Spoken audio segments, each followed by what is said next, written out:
জিকির করলে আল্লাহ রাব্বুল আলামিন অন্তরে শান্তি দান করবেন। আপনি পেরেশানিতে আছেন, আপনার মনটা অনেক খারাপ, পেরেশানিতে আছেন, আপনি জিকির করেন, আল্লাহকে ডাকেন, আল্লাহকে পেরেশানি থেকে মুক্তি পাওয়ার জন্য চোখের পানি ছেড়ে আল্লাহর কাছে দোয়া করেন, আল্লাহ রাব্বুল আলামিন আপনার অন্তরের পেরেশানি দূর করে দিবেন। সুবহানাল্লাহ। সূরা রাদের 28 নম্বর আয়াতে আল্লাহ রাব্বুল আলামিন বলেন, আল্লাযীনা আমানু ওয়া তাতমাইন্নু কুলুবুহুম বিযিকরিল্লাহ। যারা ঈমান এনেছে তাদের অন্তরসমূহ আল্লাহ রাব্বুল আলামিনের জিকিরের মাধ্যমে, আল্লাহকে স্মরণ করার মাধ্যমে অন্তরটা প্রশান্তি লাভ করে। যারা ঈমান এনেছে তাদের অন্তর আল্লাহর জিকিরে প্রশান্তি লাভ করে। যদি আল্লাহকে স্মরণ করবে, আল্লাহ রাব্বুল আলামিন তাকে স্মরণ করবে। সুবহানাল্লাহ। বাকারা এর 152 নম্বর আয়াতে আল্লাহ রাব্বুল আলামিন বলেন, ফাযকুরুনি আযকুরুকুম ওয়াশকুরুনি ওয়ালা তাকফুরুন।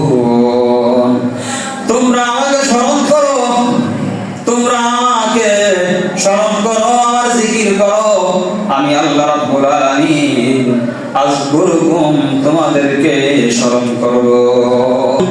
তোমরা আমার শুকরিয়া আদায় করো। সুখে দুঃখে সর্ব অবস্থায় আমরা কার শুকরিয়া আদায় করব? আল্লাহর শুকরিয়া আদায় করতে হবে। আলহামদুলিল্লাহি আলা কুল্লি হাল, সর্ব অবস্থায় আমরা আল্লাহ রাব্বুল আলামিনের শুকরিয়া আদায় করব ইনশাআল্লাহ। নাকি ছেলে মারা যায় বা ব্যবসা বাণিজ্যে যদি ক্ষতি হয়ে যায়, বলবো যে আল্লাহ আমারই দেখছে, আর কার দেন, নাকি বলেন? বলা যাবে? শুকরিয়া আদায় করতে হবে কার?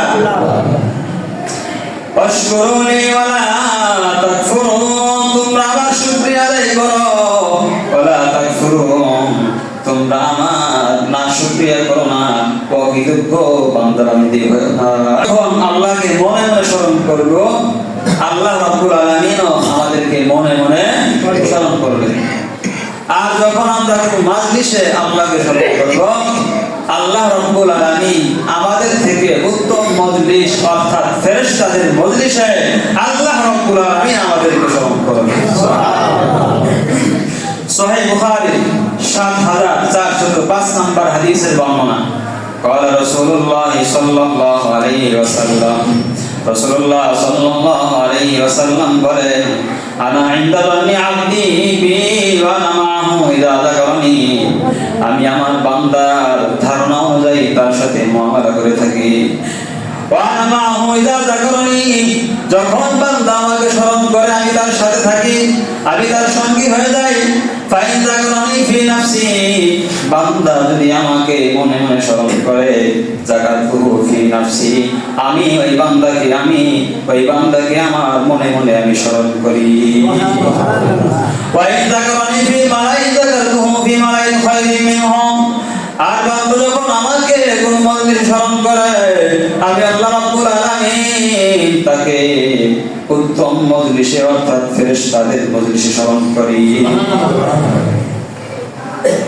ওয়া ইন তাকাররাবা ইলাইয়া শিবরা, যখন বান্দা আমাকে পাওয়ার জন্য আমার দিকে এক বেগম অগ্রসর হয়, তাকাররাবা ইলাইয়া শিবরা তাকাররাবু ইলাইহি বান, আমি আল্লাহ রাব্বুল আলামিন তার কাছে এক হাত অগ্রসর হয়ে যায়।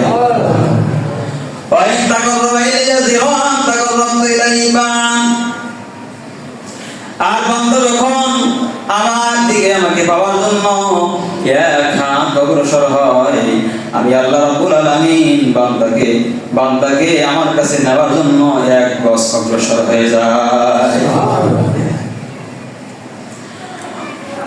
ওয়াইনা তানি ইয়ামশি আলাইহি হারওয়াতান, বান্দা যখন আমাকে পাওয়ার জন্য আমার কাছে হেঁটে হেঁটে আসে, আমি আল্লাহ রাব্বুল আলামিন ওই বান্দাকে দৌড়ায় আমার রহমতের উপরে তুলে নিয়ে। সূরা আহজাবের 35 নম্বর আয়াতে আল্লাহ রাব্বুল আলামিন বলেন, আল-যাকিরিনাল্লাহ কাসীরান ওয়াজ-যাকিরাত, অধিক পরিমাণে জিকিরকারী পুরুষ, অধিক পরিমাণে জিকিরকারী নারী যারা আছে, আমি আল্লাহ রাব্বুল আলামিন তাদের জন্য আতাল্লাহু লাহুম মাগফিরাহ, তাদের জন্য ক্ষমা প্রস্তুত করে রেখে দিয়েছি। অর্থাৎ তাদেরকে আমি ক্ষমা করে দিব। আতাল্লাহু লাহুম মাগফিরাহ ওয়া আজরান আযীমা, এবং মহা প্রতিদান জান্নাত দান করবে। সুবহানাল্লাহ। যে জিকির করে সে জীবিত, আর যে জিকির করে না সে মৃত।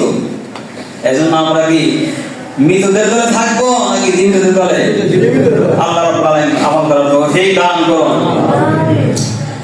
রিয়াদুস সালিহিন একটা কিতাব আছে, এই কিতাবে 1442 নম্বর হাদিসের বর্ণনা।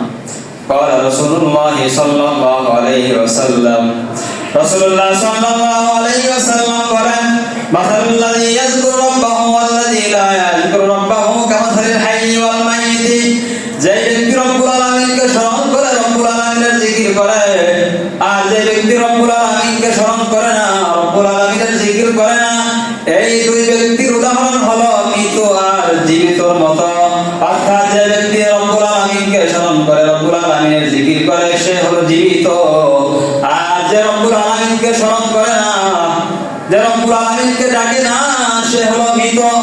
فقال مثل البيت الذي يذكر الله والبيت الذي لا يذكر الله فيه كمثل الحي والميت। অথবা রাসূলুল্লাহ সাল্লাল্লাহু আলাইহি ওয়াসাল্লাম বলেন, ওই ঘরের উদাহরণ, যেই ঘরে জিকির করা হয়, যেই ঘরে কোরআন তেলাওয়াত করা হয়, যেই ঘরে নামাজ পড়া হয়, আল্লাহকে স্মরণ করা হয়, আর যেই ঘরে আল্লাহকে স্মরণ করা হয় না, জিকির করা হয় না, নামাজ পড়া হয় না, আল্লাহর গুণ, আল্লাহর প্রশংসা করা হয় না, এই দুই ঘরের উদাহরণ হলো জীবিত আর মৃতর মতো।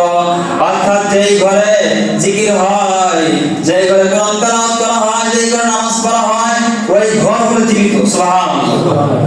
এজন্য ঘরকে জীবিত করব ইনশাআল্লাহ। আর যেই ঘরে জিকির করা হয় না, নামাজ পড়া হয় না, আল্লাহর কোরআন তেলাওয়াত করা হয় না, ওই ঘর হলো মৃত।